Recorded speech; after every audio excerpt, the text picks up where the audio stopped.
there's this connection. There's some connection there, and I can't tell you what it is, but there's a connection to the fire that we have had forever as humans. So wood is biology, and when it burns, it makes light.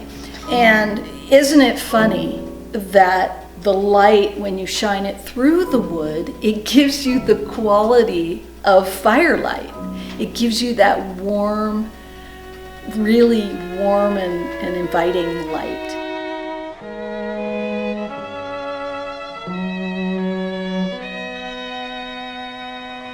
I'm taking design and I'm illuminating that biology with the light and with design. So there's a sense of illuminating biology with design.